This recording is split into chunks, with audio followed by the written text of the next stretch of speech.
Yo, yo, yo, yo, yo, yo, yo, Big Kish back up in here. Wallow done told Lil Durk and a lot of his friends, he tried to warn him. He tried to, oh shit, my mouse ain't showing? Whatever. Y'all see it. All these guys back here. He told them. He warned them. But Chiggs done dug up the footage. I don't know. I forgot what show it was on. I don't know if it was on $1 Million Worth of Game or not. But yeah, he about to talk about it. And we here to hear it. We here for all of it, y'all. We here for all of it. The Get It Gang is here for all of it, man.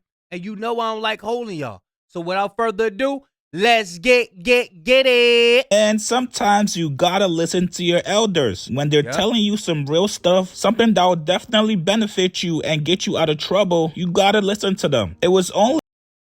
It remind me of Young Dolph when he was on the Drink Champs. Remember Young Dolph was on the Drink Champs and Noriega was like, yo, gotta be careful, man. Dolph was like, they ain't got nothing to do with me. Then only about 2.5 years ago when Wallo sat down with Lil Durk and tried to give him game. Now, it wasn't just Lil Durk he was giving this message to. It was Lil Durk and about 50 of his guys that were there in the interview. Wallo gave him a great message about letting go of revenge, forgiving your ops, forgiving people that killed your people, and ultimately staying alive and out of prison in order to be there for your kids and your family. Now, this interview dropped on March 10th, 2022. Quando Rondo's cousin Lil Pop was killed on August 22nd, 2022. So that means that Lil Durk had at least 5 months to rethink his plan of getting revenge for King Von. Now, for those of you guys that do not know, Lil Durk was arrested by the U.S. Marshals yesterday, and he was charged with murder for hire for the death of Quando Rondo's cousin, Lil Pop. Now, according to documents, Lil Durk hired a couple OTF members to go do the job. They actually ended up stalking Quando Rondo and his cousin for about 2 days before they decided to kill him. The feds have linked OTF credit cards that was used to purchase rentals and other stuff during that time, which is kind of crazy because if you know, man, you ain't that smart enough to know you're not supposed to use no credit cards. You use money. You know what? I ain't gonna say nothing because I ain't trying to teach nobody how to do crimes and stuff like that. Never mind. Go and keep using your credit cards. You're about to do something, you would at least try to cover your tracks. If you have to go do something crazy like this, at least pay for it in cash so it can't be traced back to you. Now, Durk is currently being held in Broward County Correctional Facility until he's extradited to Cali for his federal charge. I know sometimes we wish we can go back in time and change certain things, but I know Durk is in there wishing he would have taken some advice that Wallo gave him a couple years ago. Here's what Wallo said to them in the interview. Because when I was young, ain't too many give me the game. And I know ain't got no dads out here. Oh, this the interview. He was crying. Oh, I remember this. I remember. Y'all listen, y'all check it out. He poured out his heart to these little dudes, man. Poured his heart out. Check it out. Let's get it. Let's get it. You know, he happy a grown ass man and he happy that his dad back.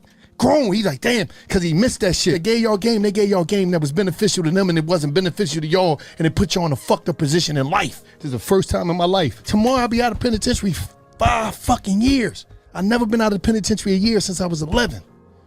I spent 5 years in the juvenile system, 20 years in the penitentiary. I'm 42 years old. I spend most of my time on this planet in a cell. So I'm just sprinkling the game with y'all. Some of y'all gonna get it, and I know some of y'all want to change, but the environment don't allow you. Y'all ain't got the shot, and y'all don't have it. And in that ghetto, you just don't have the finances to really move outside of the poverty and the conditions that we boxed the fuck into. So I know y'all up against the fucking 8 ball. But if you could think, man, don't never lose your imagination, because you're gonna be able to see farther in the neighborhood. And that's why every time y'all go out with him on tour or go somewhere, take advantage of what you're seeing, man. That exposure will change your mind. Because we got. If you a young teenager and you watching this, I know the steps to make it out the hood. I'm telling you. The first thing you got to do is you got to want it. The second most important thing, I want y'all to pay attention, is get away from all these niggas. Get away. Stop calling people your friends. Stop calling people your homeboys. Get you some bus fare if you're not driving. Go to a city where don't nobody know you and spend days out there. Get away from the people that you know. That's one of the most important things you do when you're trying to make it out the hood. Get away from these niggas. Stop trying to figure out what's going on in the hood all the time. Who got shot? Who got killed? Who got locked up? Stop trying to figure that out. But most importantly, get away from these niggas. We gotta get it right so we can take care of these babies. Because so many of y'all in this room, the OGs, when they see you, you know what they say? You rhyme just like your daddy. Your daddy homies that's not in position, they're just out here living off of memories. They can't give you no game because they on drugs or they ain't in position. So they'll just tell you some shit, you just like your daddy. And the sad thing is, you just like your daddy. You ain't never get a chance to get another fucking life, man. You never got a shot. So I understand, man.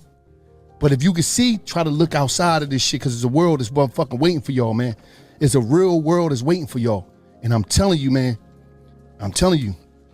these babies and these women, they depending on y'all. You understand? Sure. No, and you know what I mean? And on some real shit, we racing each other. But some of them probably laughing behind them little masks. Some of them probably laughing behind them little masks. Not again, it's the condition of our mind, and I understand, but I'm telling you, it's something waiting for you. And I don't give a fuck what you going through right now, little homies. You bigger than what you going through. If you on them perks, you fucked up, shit ain't right for you right now. Mm-hmm. The living conditions big, that's not you. Talk to him, cuz. You're not what the fuck you going through, so just hold on and keep going. Because I'm telling you, man, I can name 20, 30 my homies is dead. I'm here, though.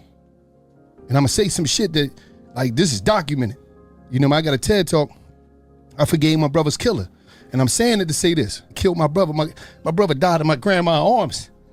In that fucking house that we grew up in. They shot my brother. He ran to the house.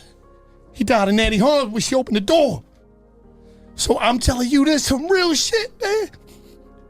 If I ain't let that shit go, I won't be right here today. I won't be here for my niece and my nephews. Me and Gil won't be doing this. Y'all won't know me. I won't be able to give y'all this game. But I had to leave. I had to let that shit go. And when I let that shit go, I started to grow. And I started to glow. And now I'm here today, and it was harder than a motherfucker, man. And I'm talking about this my big brother. She had to cell with him. I shared the bed with him when we was fucking kids. This little Steve. But I can tell you one thing. Now I'm out here taking care of his daughter, paying for her to go to school, taking care of my nephew, taking care of my mama and my grandmama. Talk to him. Sure. Because I forgave my brother killer, but you know, I understand. I understand what y'all going through. But I love all you young here, and I mean that shit. You know why it's so hard for them to forgive? Because, like, say if he, I'm just picking out any one of them. Say if he started to live righteous and wanted to forgive, he would have him in his ear. Like, F that, man. No, F that. Yeah, I remember, was it Minister Society? Nah, man, let me out the car, man. Let me out the car. What old dog said. These niggas killed your cousin right in front of you, and you mean to tell me? You always, that's why you gotta get away from what you call your homeboy. Get away from them. They are not your wives. Get away from them. They gonna keep you there. I'm telling you. That's one of the most important things you gotta do when you're trying to get out the hood. Get away from these niggas, man. For real. I don't care how long you've been around. And I hope y'all make it out. I hope y'all make it the fuck out, man. Straight up, man. It's so crazy. Yeah, this motherfucker really dropping tears for this shit. Like, shit for real. Like, got so much life, and y'all probably don't understand because y'all young. But this system and the way this structure is so scared of y'all because they saying if they turn that light cut on in their head, we in trouble because they the most fearless motherfuckers that ever walked the planet Earth. These young black brothers in the ghetto. Wallow, you definitely did your part. Unfortunately, you were given this message to a group of people that was not ready yet to receive it. Nobody. Nah, but the viewers, there's some viewers out there who received it. I'm telling you, that word don't go out void. Nobody gets to escape the streets will only lead you to death or in jail. Apparently, there's rumors going around that Durk actually had a hint that the feds were looking into him, which can explain why he started to clean up his image. Even recently, as of last week, Durk was given the key to 2 cities near Chicago. And more recently, he announced he was dropping an album on the 22nd of November. Not sure if that's going to be pushed back, not sure if certain songs and certain lyrics are going to be taken out, but this is a legal case that Durk has to now face once again in court, and this time it comes at the height of his career. You guys get in the comments below, what do you guys think about Wallow's message to Durk? Post comments below, subscribe to my channel. Hey, y'all let me know what y'all think, man. Because Wallo did his part. He tried to reach out to him. But those words don't last for too long when you got stuff in the car that mess up your mood. They all might have been feeling it for that moment. When you go back in the car, you get around your friends, your so-called friends, you start bumping that music, everything Wallo just said it get overshadowed. It's because it's all that negativity is all around him. All around him. You know what I'm saying? Hey, you might have to do some time, bro. That's what comes with it, you know? At least you still breathing, you know? That's all I can say. But yeah, y'all let me know what y'all think, man. Big Kish signing out. I'm gone.